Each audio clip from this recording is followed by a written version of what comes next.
Hello, beautiful soul. Welcome to my podcast or my YouTube channel. I'm your host and guide, Will Caminada, and I'm here to help you awaken, heal, and expand your consciousness. In today's conversation, I had the absolute pleasure to talk to Regina Meredith, who probably doesn't need introductions, but she is the co-author of The Future Human with Lee Harris and the host of Open Minds on Gaia TV. So Regina has worn most of the hats available in the world of mainstream media, having been a show host, a news anchor, network sports broadcaster, reporter, producer, and a writer. She has worked for NBC, PBS, and is currently, again, the host of Open Minds on Gaia TV. We talked mostly about her new book with Lee Harris, The Future Human. So much information. I had so many questions. We didn't get to go through all of the questions, but there's so much wisdom and so much nuggets of inspiration that she shares from the book and also from her personal experience and her spiritual connection. So you're in for a treat. If you enjoy this show, please leave a comment below if you're watching this on YouTube and let us know what has been your biggest takeaway from this interview.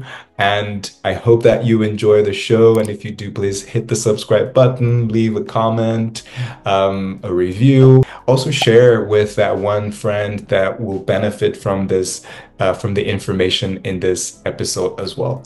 For now, enjoy the show. Hello, Regina. Welcome to the podcast. Thank you so much for being here. Hi, Will. It's wonderful to be with you. I love your background. You're out in the cosmos. You're out with your friends, the Pleiadians.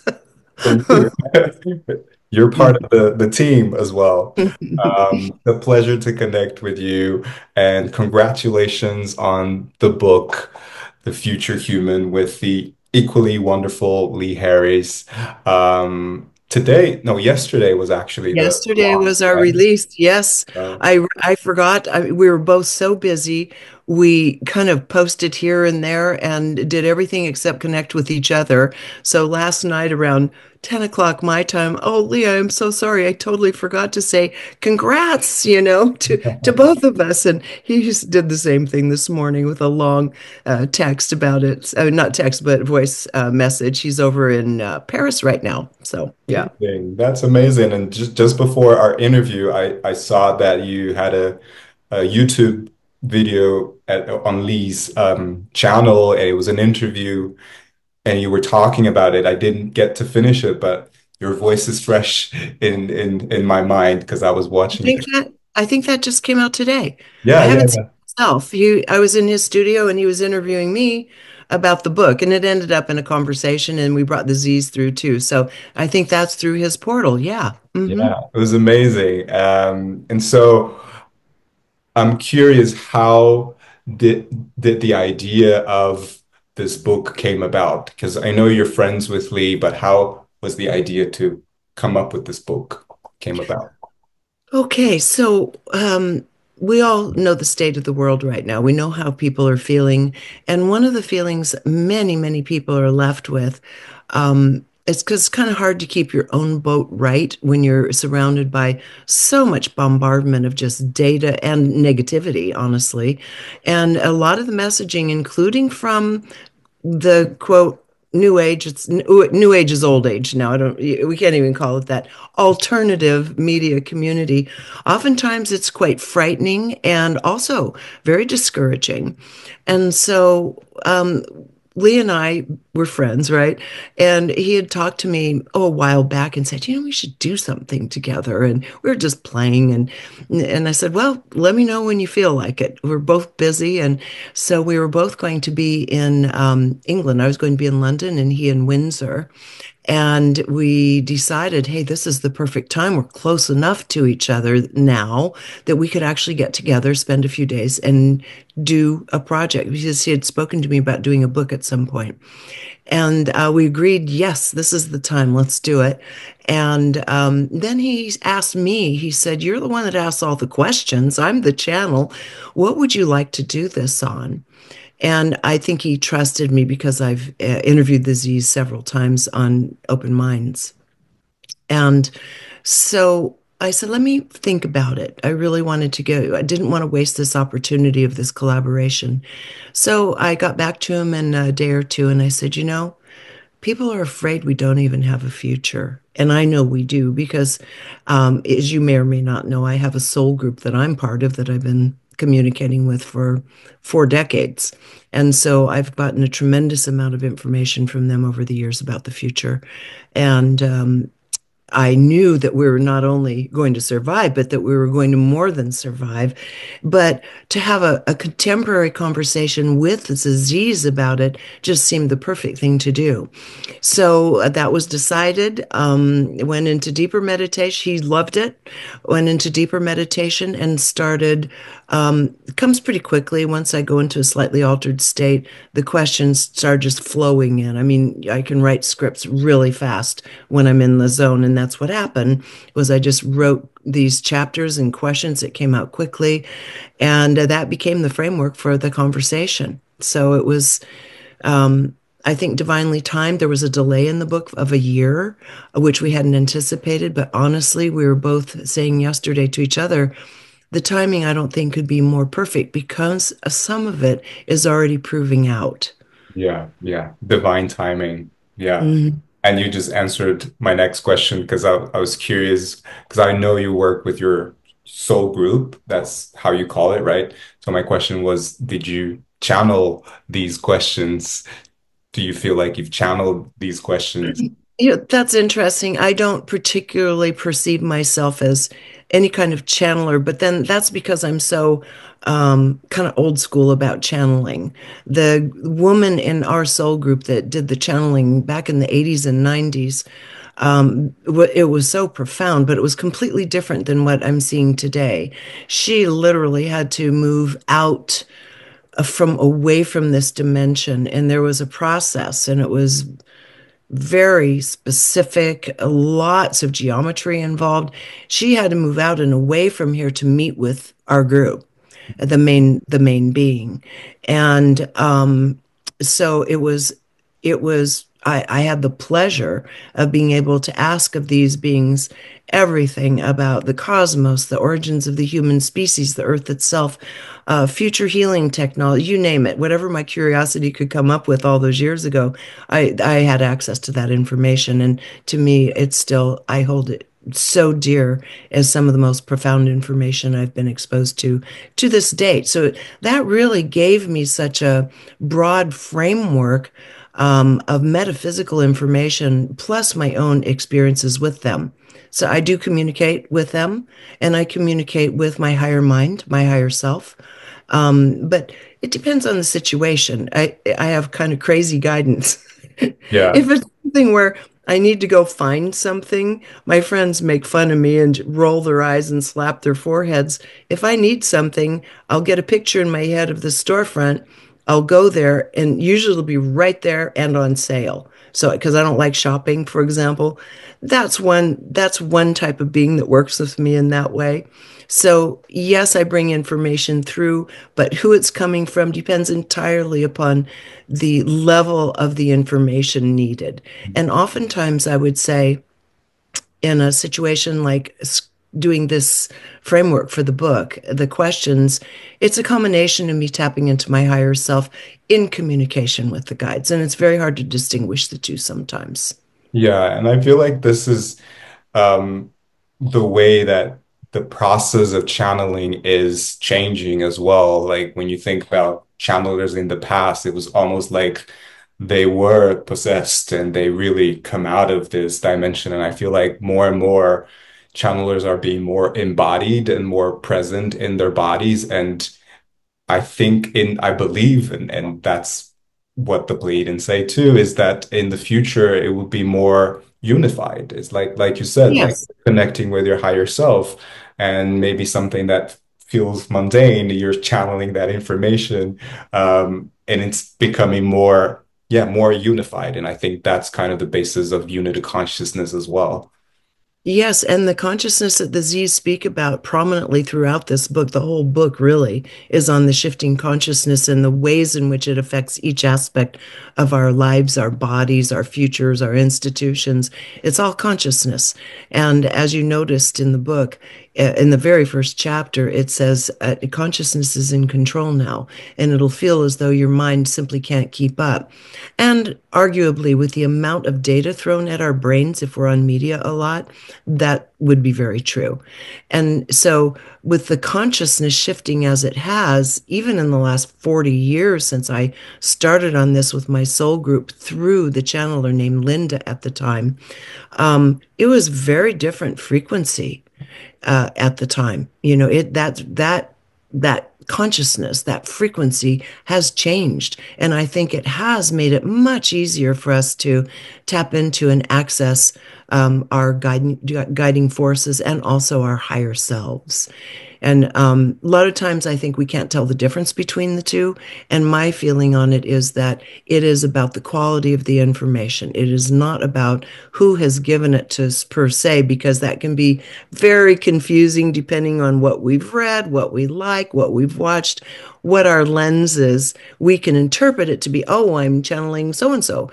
And you may or may not be, but you're channeling something beautiful and higher level of information. To me, it's all about the information and the feelings that the information brings through. It's all about the feeling. Yeah. And if it's good, bring it through. Doesn't matter where it's coming from.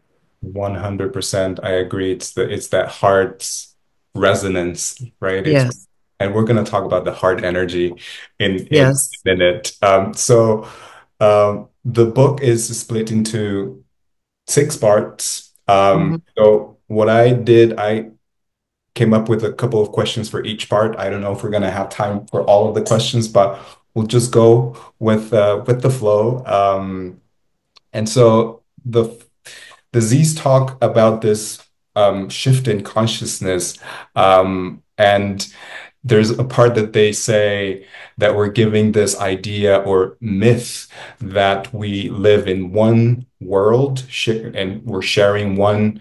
one experience, one reality, but in reality, there's like we are Mm-mm. sharing our individual reality. So what is your take on this idea of shared reality versus individual reality, and how does this contribute to the evolution of human consciousness into this new future human?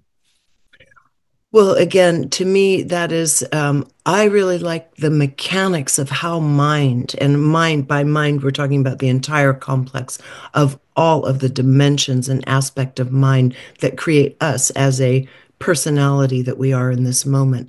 And so I love that they broke that down a little bit and said, look, we like to think we're all having this shared experience at this moment in time.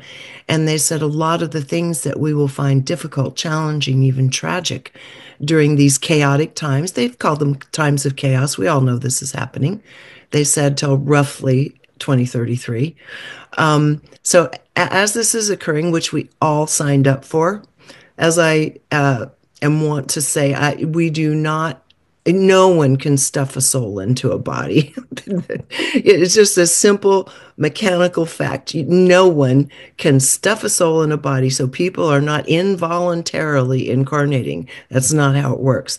So if we go on the premise number one, all of us are here by choice at this time for this remarkable period of history that we're all choosing to be part of for personal and mass reasons. And understand, this is the part we're beginning to understand that they mentioned, is that we are literally our own creation. And that's why I get a little upset about the simulation story. And I know when people talk about this as just a simulation, they mean it in different ways in different contexts, but I think it's very disempowering. Yes, the Z's are perfectly clear, as are my beings and everybody else's, that there are interests here that have not had the human's best interest in mind for quite some time now. And they're playing out these kind of final days, just trying to run it out as fast as they can and keep people overwhelmed, underimpressed with ourselves as a species rather than loving ourselves as we really should do and deserve to. And they're going to play it out. And yes, if you want to say there have been controlling mechanisms to do that, yeah, there have been. And I think every one of us now can not just feel them, but we can actually see them. You know, blinders have been taken off to a very large extent. So that's their matrix. That is, if you want to call that the simulation, the game that they've created. But we are not NPCs. You know, people like that movie Free Guy. I loved the movie Free Guy with Ryan Reynolds. And the reality that he came to understand he was more than a non-player character. This to me is important to understand. We are all playing this game. We've all chosen to incarnate. We're all here for purpose. We're all here to contribute and to learn, and let's not forget to enjoy this amazing planet and the love and each other. The ability to experience this domain through our senses is just, to me, incredible. So, the notion that we're not all having the same experience, however, is true. If you're someone who takes life a little more lightly and can not attach too much to the things going on around, this experience may not seem like that much to trip through.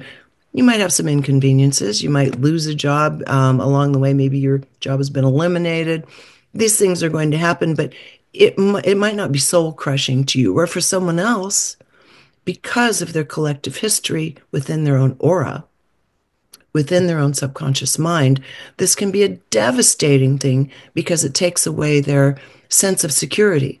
So these are, say, one thing, the removal of a job from someone's life is going to be taken very differently by different people that are playing their lives out here because of their subconscious programming. So that's just a small example of how we can all be basically exposed to the same phenomena, the same world events, but we're going to receive them and play them out very differently. And that's what they were referring to. We are our own creation over a vast period of time. Yes, beautiful. And I think we're all undoing a lot of programming and conditioning that we've been through for thousands and thousands of years. And as you were sharing this, what was coming to mind too is that it we are in a free will zone universe planet, so we do have this the ability and the power to make a choice. And even our incarnation here was a choice on a soul, Yes. but it was a choice. And I feel like the more that we reclaim our power to make a choice, we are becoming more sovereign and more connected with our hearts. And so that links to my next question, which is, disease often talk about this heart energy, and they say, Lee says this a lot too, that heart energy is the currency of the future. And I actually want to read an excerpt of the book. And they say other times in history and say the primary currency was higher mind, intelligence, or the ability to engineer. But at this period in history, particularly because you are going through a technological revolution, heart energy is going to be not only a differentiating factor for many, but how you're going to maintain the power of your humanity. So can you tell us a little bit more about Yes. the main role of the heart energy, especially in the upcoming decades?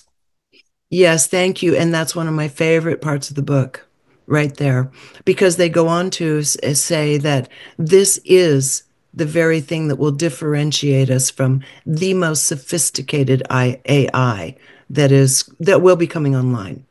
AI is, you probably, I don't know if you read that part or not, but as they said, AI Math has, about it, but we can bring it up now.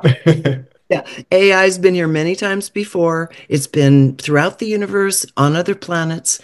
Each one has played it out in its own way. They create this thing for their convenience. And then you have to contend what happens with your creation.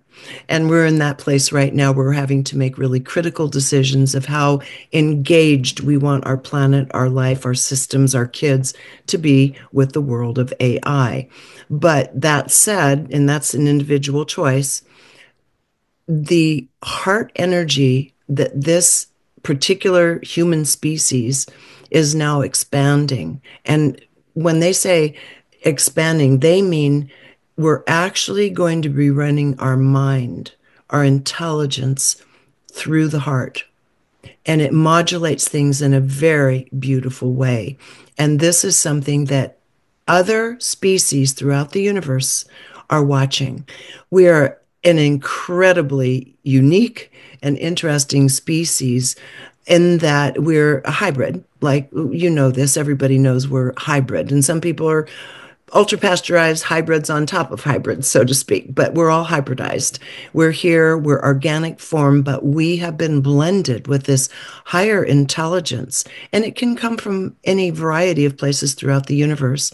We've been tweaked and engineered over our history as human beings to become what we are now, which is a somewhat coherent species. And that is going to be becoming more different as we're going to become, they say we'll be more differentiated in the future because we have a lot of beings coming from other planets that are now incarnating as human because they're here to either bring some kind of advancement, some kind of understanding, or because they want to be part of the game. They want to have this experience and then embody it and take it back to their home place. So we are being watched by many, many species. And they say it's because as we develop this ability, and they say in 20, 25 years, it will be common to be able to start running our mind through the heart.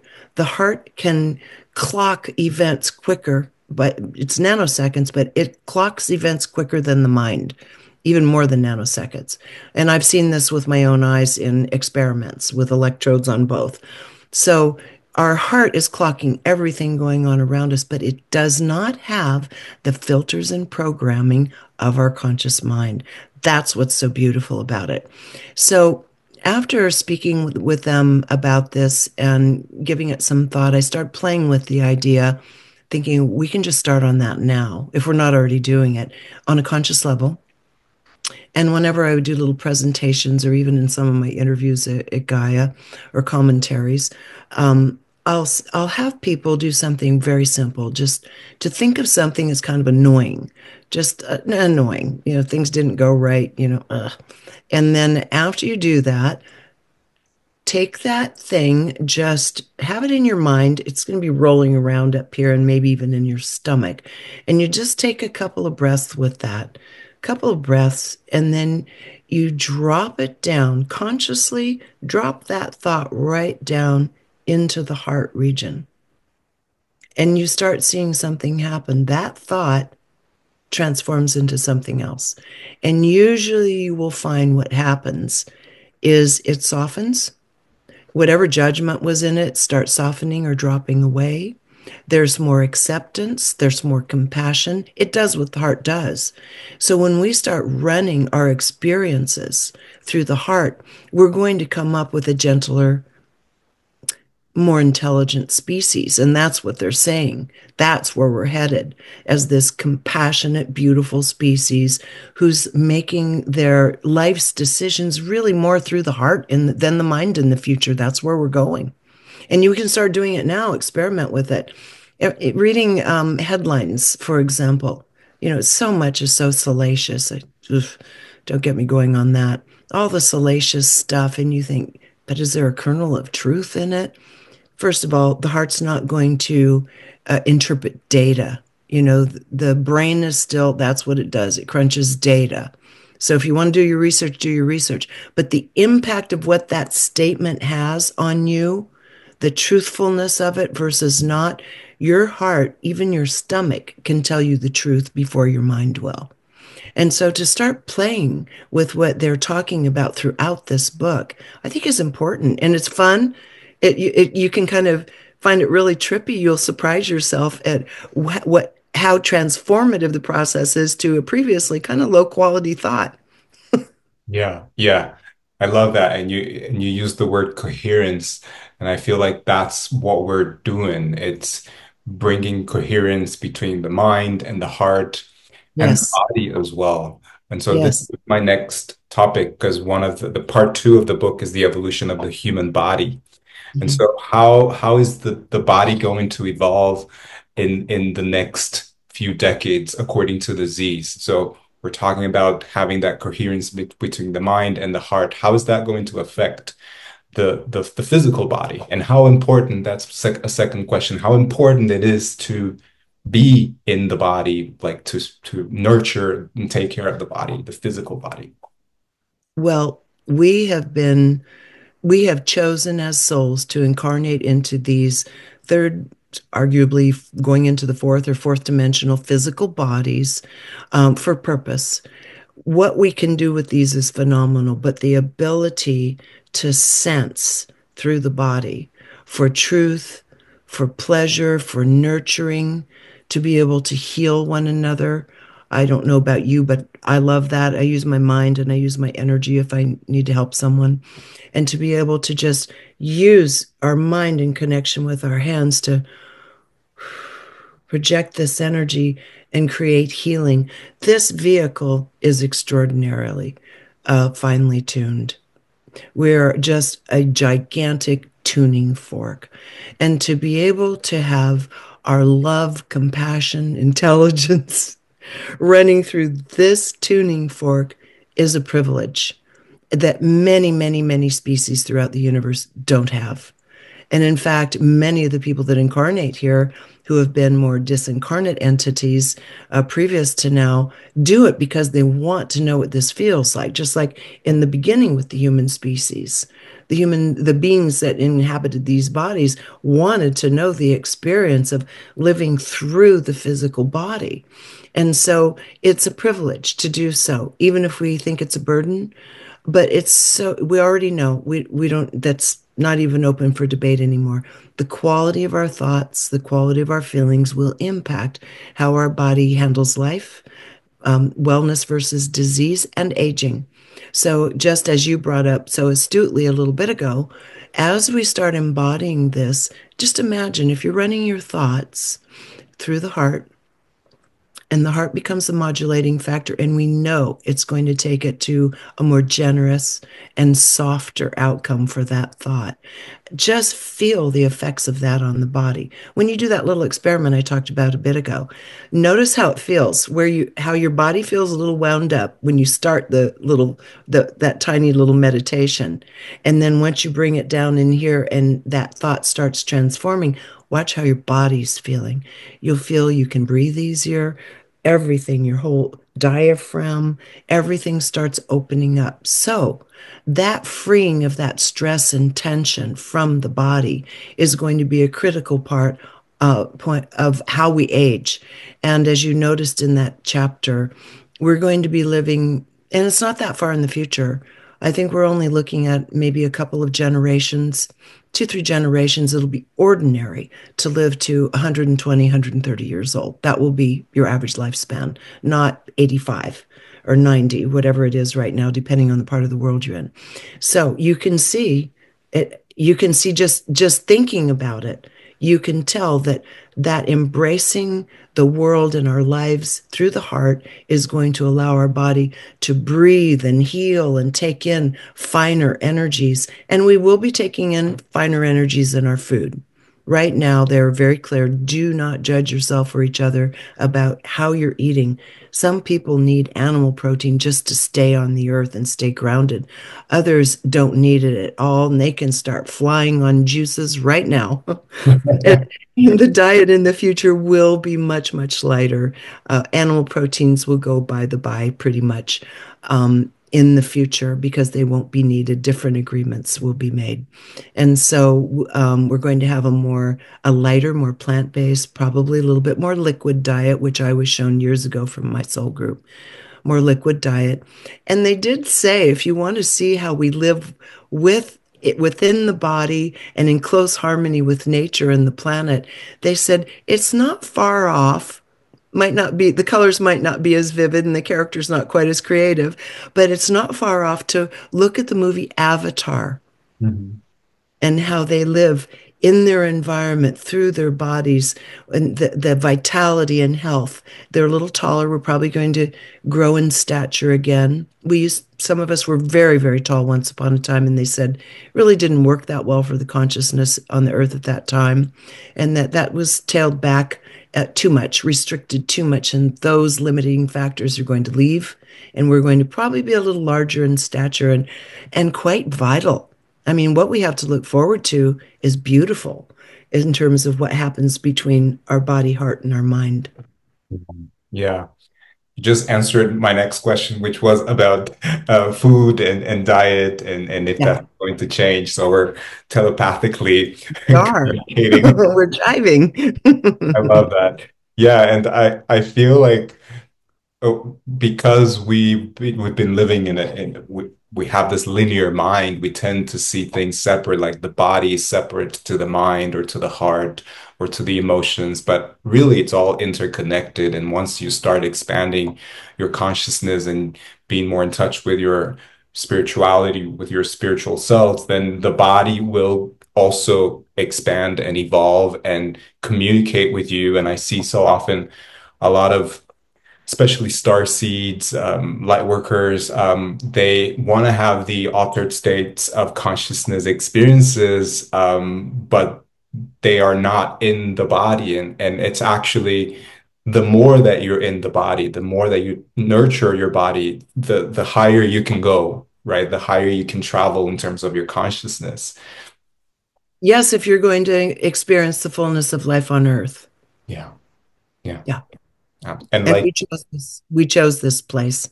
And it's so interesting because um, in another show I was on recently, they were talking about how they were having comments on one of the other interviewees, and that people were saying they were posed the question, are you coming back? And the answer overwhelmingly was, I'm never coming back here. And it's like, to me, it's, oh my gosh, you chose to come here to begin with. And the thing is, the X factor, when people say that, you don't know what the other places are like. You don't know how beautiful this place is. Challenging, yes. But the fact is, no one has to incarnate at all. You don't have to come into a body. And if you want to go into one, you can, anywhere your frequencies match, you can go find another body when you're done with this incarnation. But as my soul group said, it is such an amazing privilege to incarnate here on earth because of the beauty, the diversity, the pleasure, what you can learn and how fast you can learn it, the number of things you can learn and expand on in a given lifetime, because this place has so much going. There's just so much available in terms of not just biodiversity, thought diversity, creativity, everything. We're an amazing species, and this place allows for all of it because of the free will. So I would say, yeah, watch what you ask for. You may incarnate somewhere way less interesting. Yeah, it might be a little less stressful, but way less interesting. yeah, yes. And it's not to say that we don't face challenges and we've all had those moments, but I think that if we can take those moments and turn them into something good and appreciate this experience even more, I think that's like one of the main messages that the Pleiadians keep giving is to enjoy this human experience. Right. And they often Yes. say, and you say, the Z say, there are millions of souls waiting to incarnate. Millions waiting to get in here. If you don't want that body that comes through, a lot of us have been our own great grandpas in the past, If you don't want that body, someone else will take it. And you can try something else, sit out for a while. The problem is when you're disincarnate, it's much more difficult to learn, and it's not the same. You don't have as rich an experience. It's kind of a holding pattern, unless you choose to be a guide on the other side, which is rich. But to get in this and play this game, this is about as rich a soup as you're going to incarnate into. Yeah, yeah. Well, the next part is about the evolution of the human mind, and you've already touched on the mind and heart coherence. Does these talk about this term mind fusion? Can you tell us a little bit about what that is, if it is this coherence or if it's something else? I think it is this coherence, but the other thing they were talking about is, in addition to that, we're going to start moving into a state where people will very, very commonly and pretty soon become telepathic, truly telepathic. And each time I've taken a little glimpse in the future, I've had a couple of progressions where I thought I was going into a regression. I popped into the future somewhere instead. This is one of the chief features, is that we are very transparent to each other. So we are fusing with what our whole being, our mind is fusing through our entire body. The entire matrix becomes an expression of this greater creative mind. But in addition to that, our mind is able to start fusing with other people's, melding with other people's minds. And it's quite fascinating. They said that is not far off at all. We're going to start seeing it in much larger numbers. Because remember, the little kids that are being born right now, the alpha generation, even the beta, the little beta babies that are coming, these souls are being born into a much more open and ripe and fast moving consciousness. So they don't have the resistance that I'm a boomer. So, I mean, we're kind of the last generation. My father's generations, they're almost all dead. So we're the next ones. We're the next ones to come back, right? And there is a lot of resistance, a lot more dense, a lot more collective thinking. The thinking of the country went the way of the nightly news, and there were only maybe two stations with two network anchors that gave the same news. There wasn't a lot of diversity, and everybody magnetized to it because they believed that what they were being told was true. And this was honorable to be a journalist. So you had much stronger kind of collective thinking, not as much rebellion of thought. Now anything goes. And these little babies are being born into this very quick consciousness, moving, like I said in the beginning, too fast for most people's minds to be able to comprehend the implications of. And don't even try.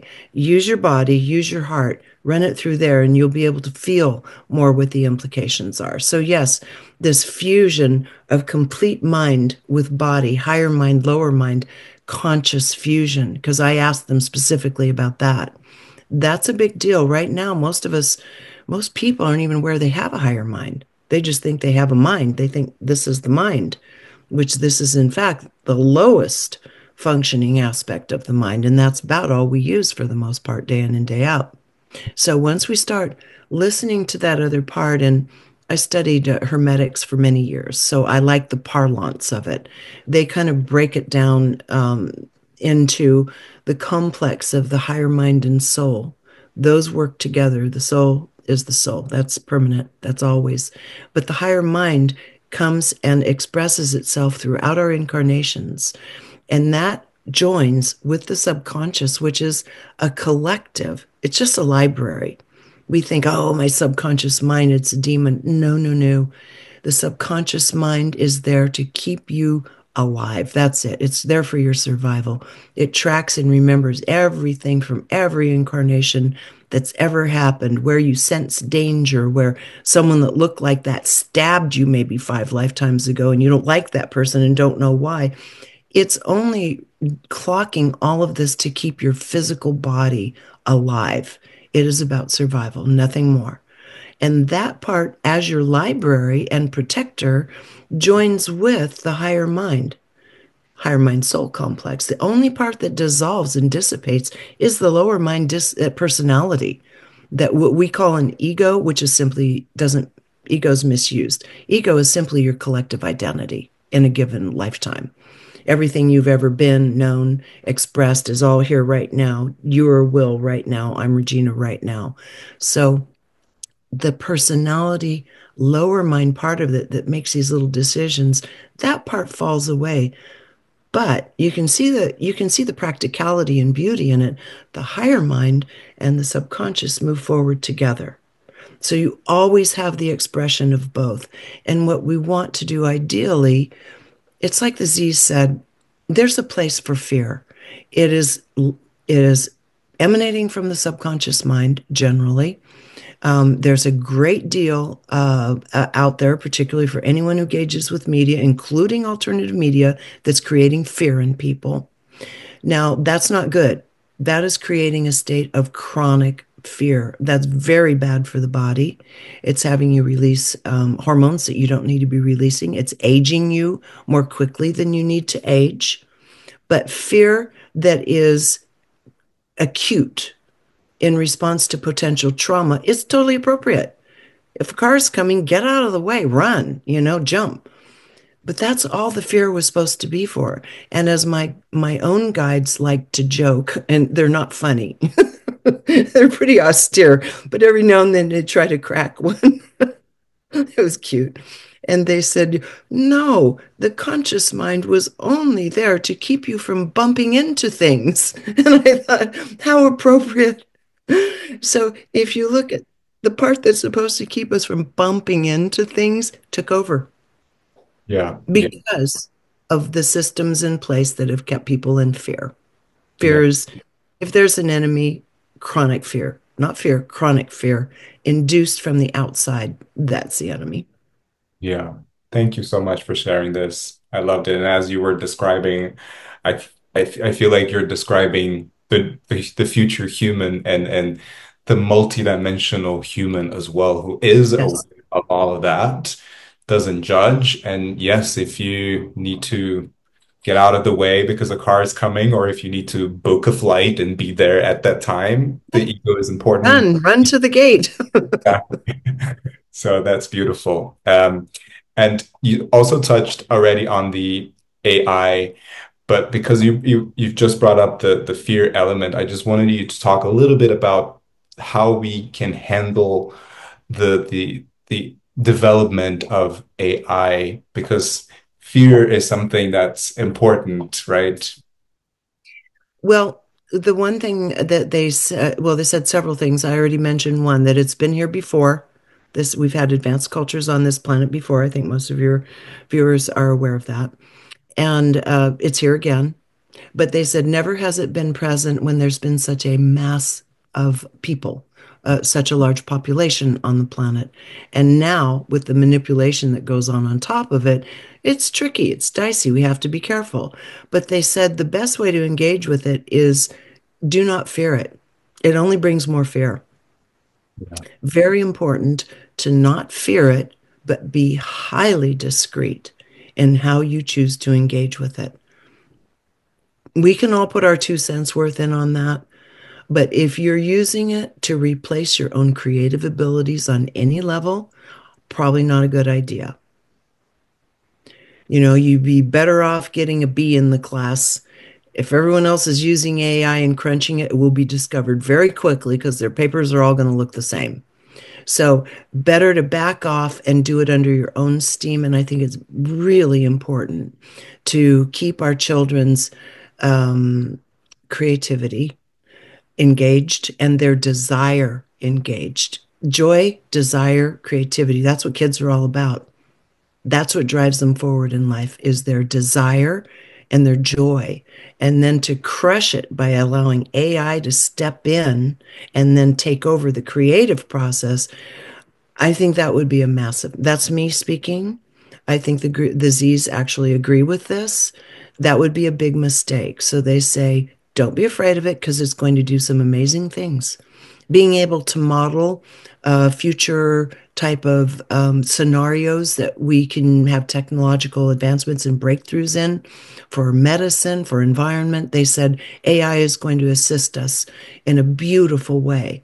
So let's keep it at that. You know, we don't have to use it for the other purposes of manipulation. Right now, what it's doing, and we're all up against it, is it's manipulating us. Our phones, even when we're not on them, are listening. Don't know how they're doing that, but I know they are. The other person, Stephanie, who lives downstairs in the apartment here at my house, I think of something, I type something in, she starts getting all of the, or I'm talking about something, she starts getting ads for that thing. This isn't right. So we know we're being manipulated by algorithms, and I do have a bone to pick in this.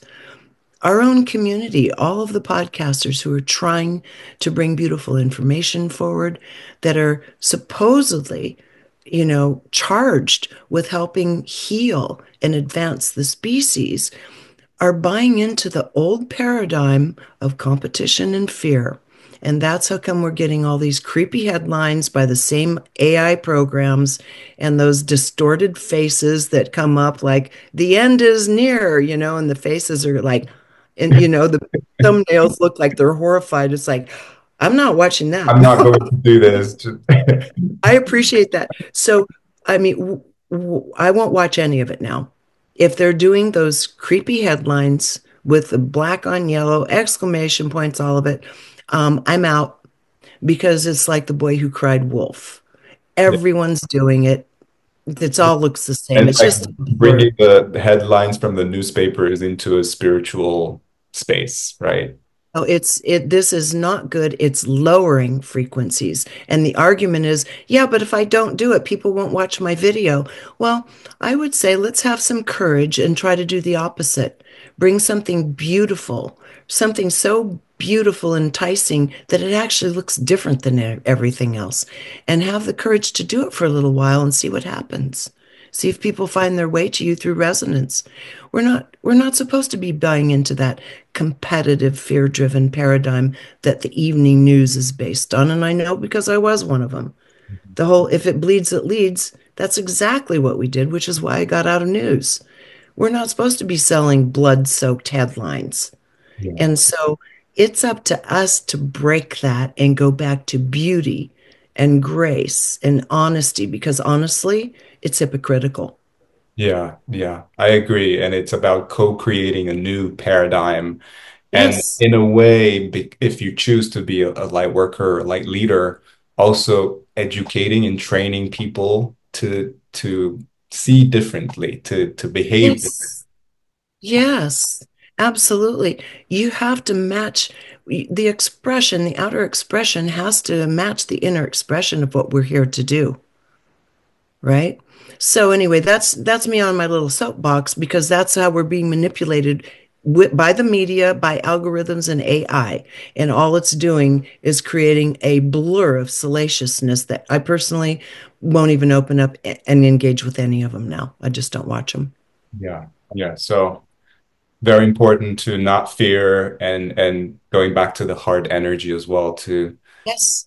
come back to the heart and I think the heart is your discernment tool, right? The filter. Absolutely. If you look at those headlines on YouTube as they pop up and scare the bejesus out of you, how's that make your heart feel? How's it make your body feel? Well, there's your answer. And now it's usually the show ordinarily has almost nothing to do with that salacious headline, but they've already set up such a bad vibe. I will not watch the show.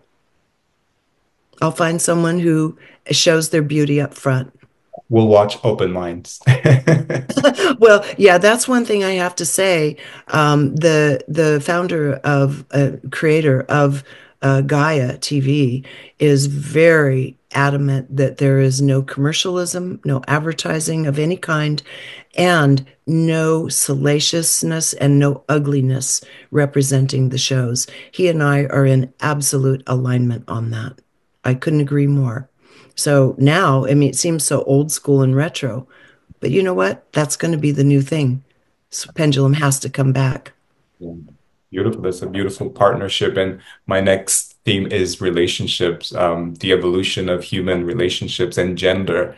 So the Z's talk about the harmonic connection and that this will be the primary principle of relationships in the future. Can you tell us a little bit about this harmonic connection? Yeah.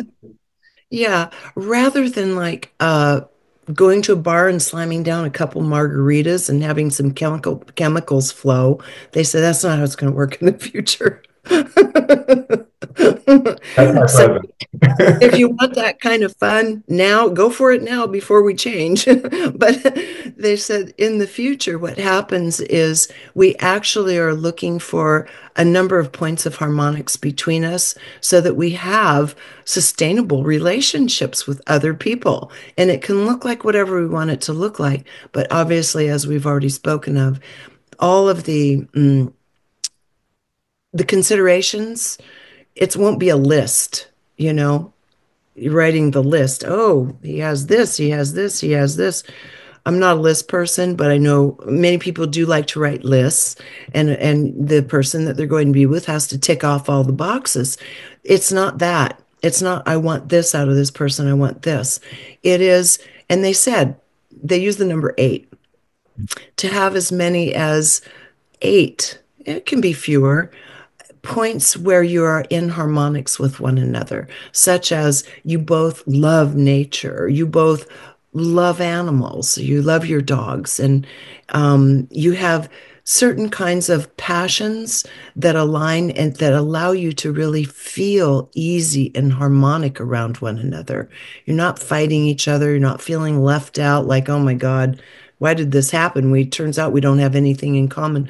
Well, when you have a couple margaritas at the bar that night, it felt like you had something in common for a little while, but in the end, you didn't. So we have to have a lot more discernment in our relationships, and that can start now. That doesn't have to be a future thing. Is look at people again going into the heart, going in on a feeling level. And this is an exercise that I have shared with people throughout the decades. And that is when they're thinking of relationship and it's women usually, I want a man who's this and who's this, and this. And I said, okay, well, let's try this little exercise. How about if you close your eyes and you go inside and you can't see a thing, you're just blind as a bat, and you imagine how you want to feel in the presence of your partner. Go in and really feel it. You want to feel maybe joyful, like have a sense of humor, you're laughing together.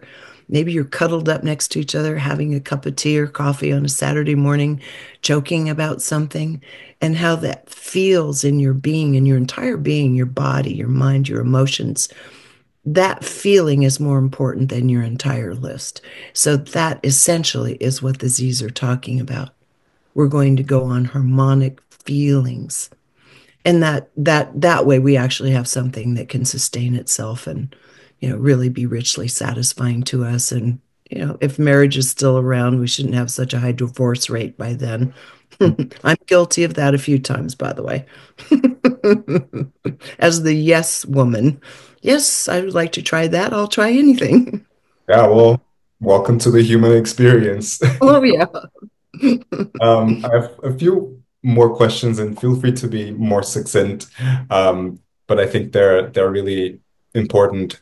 Still in the relationship part, what did Disease have to say about the importance of the transgender movement at the moment in the planet?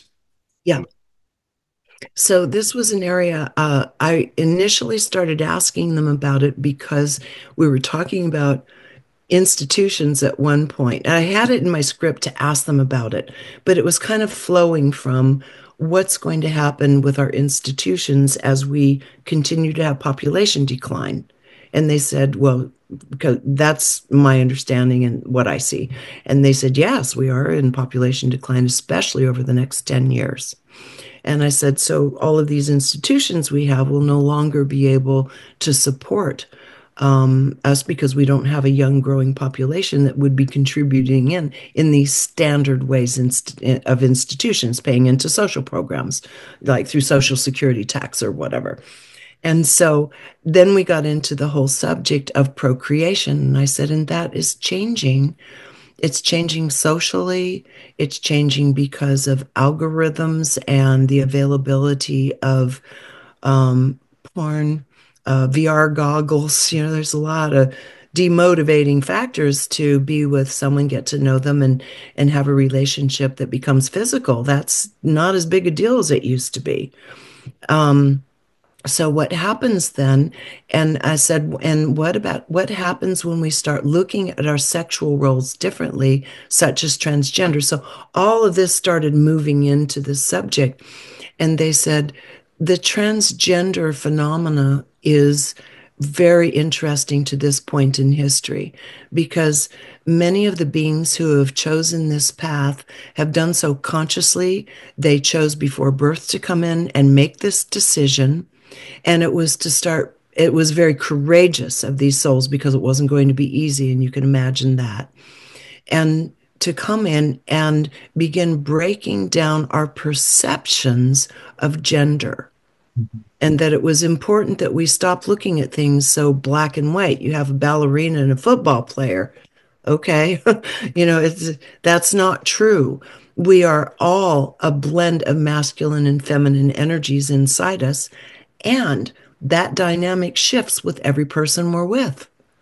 So we can have maybe a more dominant, he said, I have a more dominant masculine energy, which makes sense for what I do. I mean, I have to dive into a lot of information. I have to have the constitution to keep showing up decade after decade and staying on my path and doing my job. And having more masculine energy has helped me in terms of higher mind, lower mind complex and being able to do what I do. And of course, I put some heart in there too. Whereas Lee, for example, he is in a passive state while he is channeling, so it has served him to be more 30% masculine.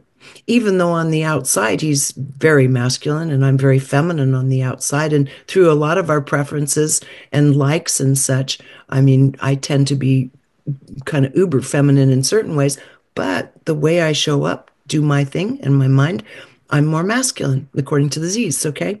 So all of us have this interesting flow of masculine, feminine energies.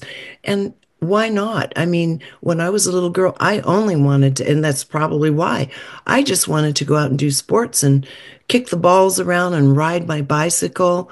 And after I got through the phase where I was a helicopter parent over my baby doll, I had a doll. And oh man, was she on a schedule? I had her fed and changed. Anyway, I wouldn't want her to be my doll, but she was cared for. So anyway, after that was over, then just I couldn't get enough fresh air and play with the whoever would play with me, really. So that would probably in me show up more as masculine energies. But did I want to be a boy? No, I didn't. So now what's happening is people are coming in and saying, no, I really choose, I'm going to go all the way with this identity and I'm going to change it. The one thing they said is, a few things they said was that the technology for making this transition will not really be efficient for another 60 years or so. So what we're doing now is clumsy with the hormone treatments and various surgeries. It's clumsy, it's painful, it kind of works and some people kind of doesn't. And that will be perfected over time, but that by the time that arrives, it won't be as much of a phenomena anyway, because it's for now in this rush of new conscious energy to start breaking down the boundaries between what it is to be male and female without giving up the essence of it. The essence is something entirely different. We're still in a dimension that has polarity. And they said that polarity will start shifting a bit, but in reality, there is polarity. That's kind of what everything is birthed from. Every little flower out in my garden that's giving me hay fever. It's got your male and female parts of everything. So at a base level, we still have some polarity, but in the way we show up, interact with each other, love each other, that needs to soften to what works for each of us individually.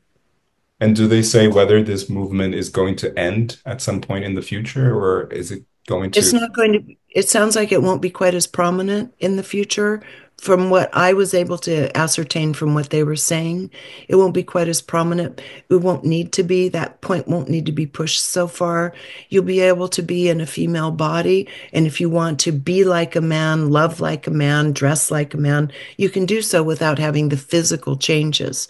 And also, on another, this is a little touchy for some people. We know what we're incarnating into. It's a choice. So if we're choosing a body before birth that's feminine, then play it out, even if it's in the most masculine way. Play everything you can out within that vehicle. I think there's going to be more of that because it will be more acceptable. There won't need for anybody to have to go through the really incredibly painful, well, it won't be as painful then, journey of having to reform a body from one sex into the other. So, Yeah. because that's problematic, for I have a transgender nephew and I've watched this for years and it's been very, very difficult. And he's come to the place where he has said, don't call me transgender anymore. I don't want to be called that. I just am. And that's kind of what the point is. I just am. Yeah, yeah, yeah. Thank you. That validates information that comes through from the Pleiadians as well about this. And I feel like the more that we expand and evolve, and then the ego dissolves, and that sense of identity is not as prominent or important, then we understand that it's not so much about the identity or the pronouns, but it's the energies within us, the feminine. That's what it's, yeah, that's what it's about. Just like he said, I just am. And by the way, some of the edgier parts of the book are in there because it gets in, we won't get into it right now, it's too long, but it gets into the future of procreation and gestation and such, because everything will adjust according to how we choose to show up on our planet. And this is a big topic too, but I just wanted to bring that up because they talk about duality, and we're still facing wars in this now moment where we are. So what is their take on the Z's take on transcending duality and seizing the wars in the future? That was a part of the book that I actually wrote down something they said about that. Here it is. Uh, and because they wanted to have the distinction between duality and multidimensionality, this is how they explained it. Duality is a game designed by those who attempt to control and limit our choices and perceptions to a yes or no, to a black or white, to a good or evil. Our body and heart can sense many expanded dimensions. I don't want to read it because it's so concise. Our body and heart can sense many expanded dimensions of information through feeling, and feeling has been sidelined by materialistic science, but it is multidimensional. So, in that one or two sentences there, it explains the whole thing. So, the duality will ultimately be transcended by our recognizing the game that's being played and saying, I'm opting out. Just like I was talking about earlier. If someone puts up salacious headlines that are frightening, I will not engage with their material. I don't care if it's just an attempt to get me in to talk about bunnies. It's hypocritical and I don't want to go there. So I've made my decision there. We're all going to make our decisions about how to get out of this game of competition and duality.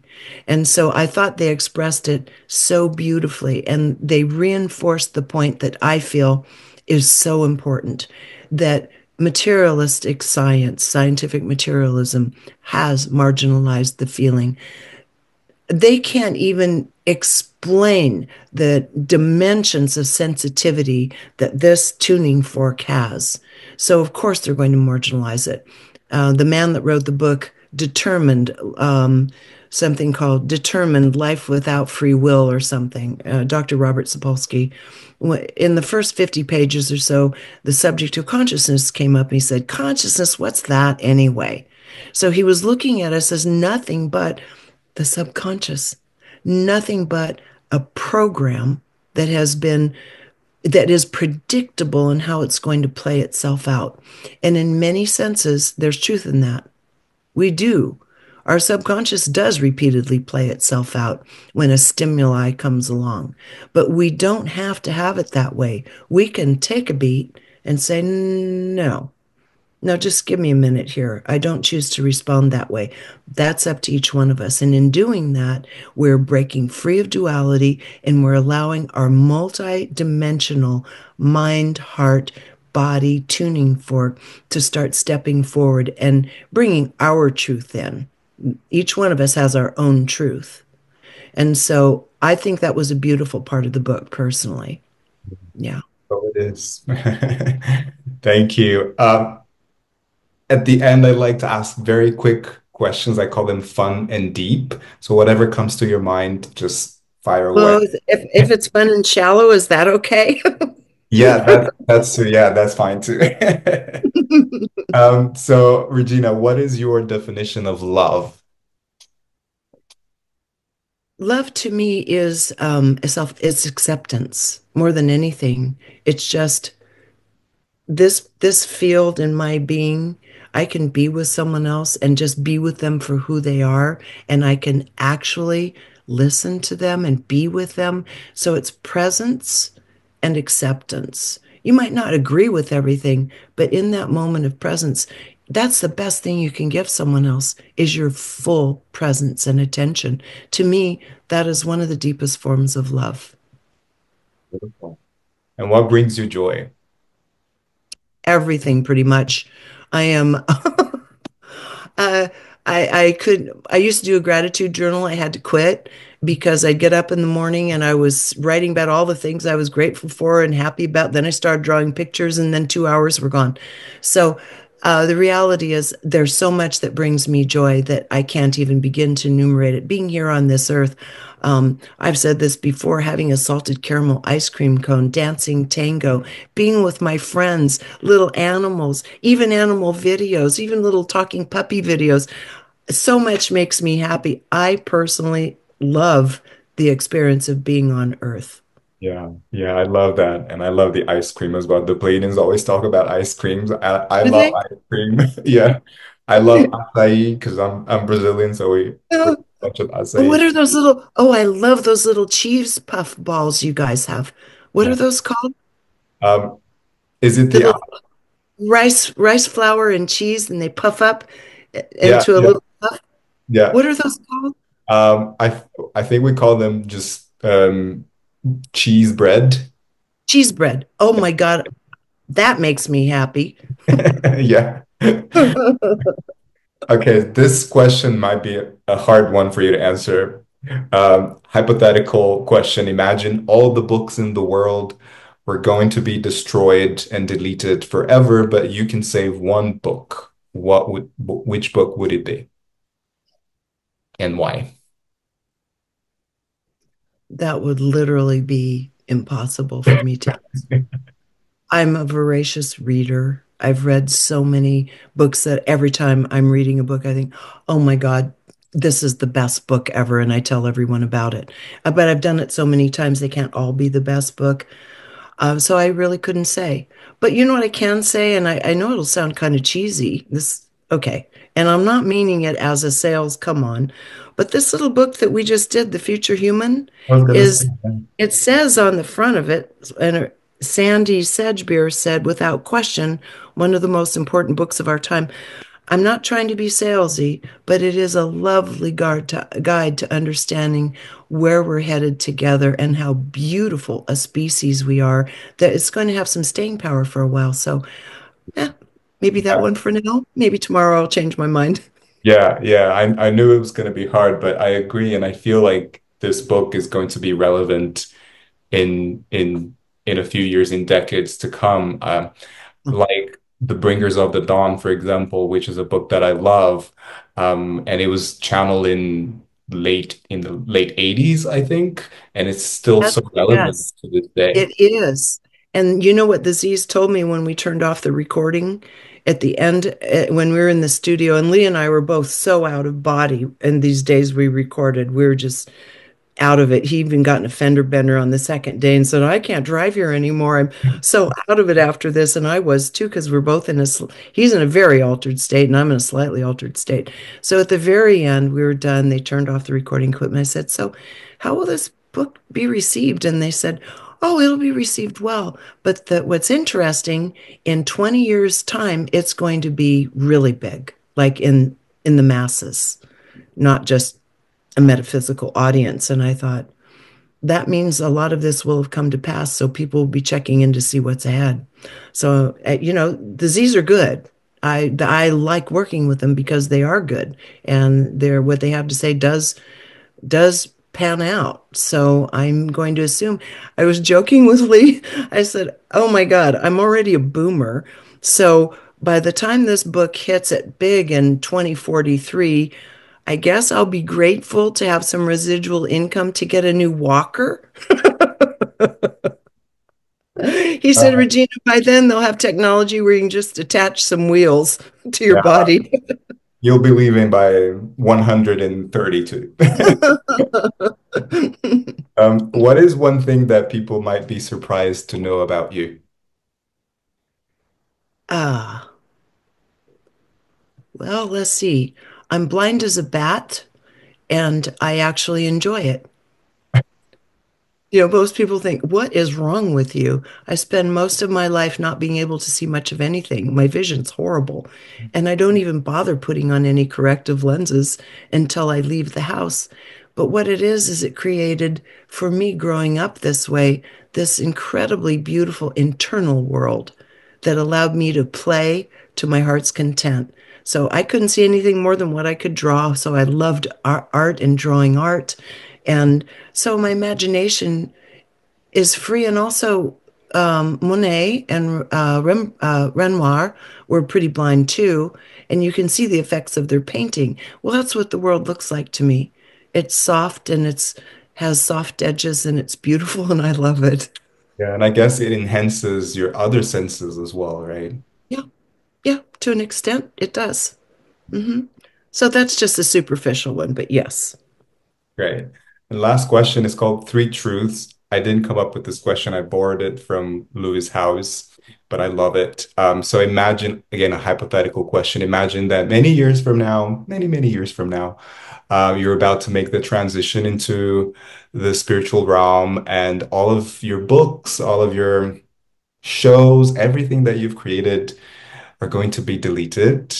And you have a piece of paper in front of you and a pen, and you can write three truths. And this is your legacy. This is what's going to live on for humanity and for your family. So what would be your three truths?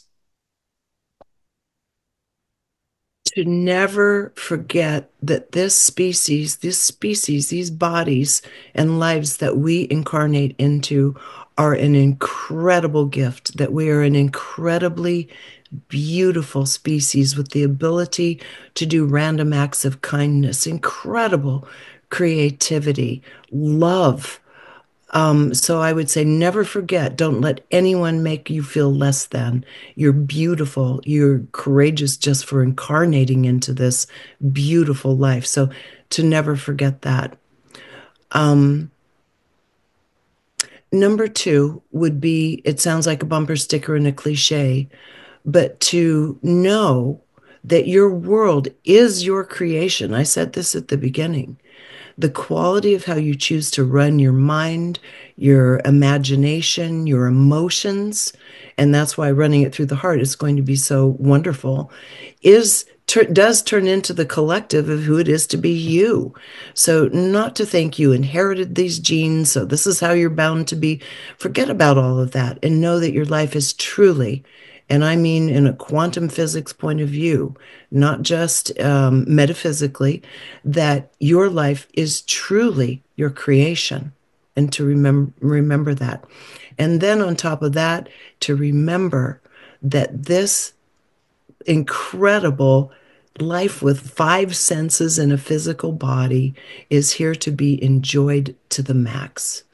Just enjoy, is no harm, don't harm yourself. I'm not saying within reason, so you don't cause self-harm, This life is here to be enjoyed. This planet is here to be enjoyed. All of its little critters and offerings, and it's to be enjoyed. And because when you go into these levels of joy, that's a very high frequency. And the frequencies of joy charge you so that you have the energy to do the things that you're here to do what's required of you, or to stay on your path. But it's very hard to do it if you don't include joy as a part of your everyday life. So I'm really big on joy. Oh, amazing, amazing. Thank you so much. How can people connect with you? What's the best way for people to connect with you? Well, they can always connect with me through my own site, reginameredith.com. I'm starting to switch over from interviews to doing more commentary. You can tell I'm a chatterbox. I have quite a bit to say about a lot of things. Love. So I'm doing more commentary these days, just starting on that path, getting going. And I have Patreon there, but also, of course, Gaia.com and Open Minds is my show. So reginameredith.com and Gaia.com. And then, of course, Amazon for our books and so forth. Yeah. As always, I'm just gonna leave all the links in the description below so you can just click. And thank you, Regina. I want to acknowledge you for your commitment to share your wisdom and your knowledge and to help humanity to raise and to elevate its consciousness. I'm very grateful for you. Thank you. Thank you so much, Will, and for you as well. You're doing the same. Thank you. We are in this together. Thank you. Thank you. It's been so fun. Thank you. It has been fun. I've enjoyed myself. Thank Thank you, you. Will. Much Thank you for love. having me on. Thank you. Much love. Thank you for watching or listening to this show. If you would like to learn more about Regina's work, you can visit her website, www.reginameredith.com, and also check Open Minds on Gaia.com. You can find all the links in the description. You can find a link to the book, The Future Human, and you can follow her on Instagram, Regina Meredith _official. And let us know in the comments what has been the biggest takeaway or the piece of information that really resonated with your heart. And once again, if this has brought you value, please subscribe to my channel or my podcast and share this episode with your friends, because this helps to expand the channel. And as always, keep shining your light, keep your heart open, and let love lead the way. I love you. See you in the next episode. Bye.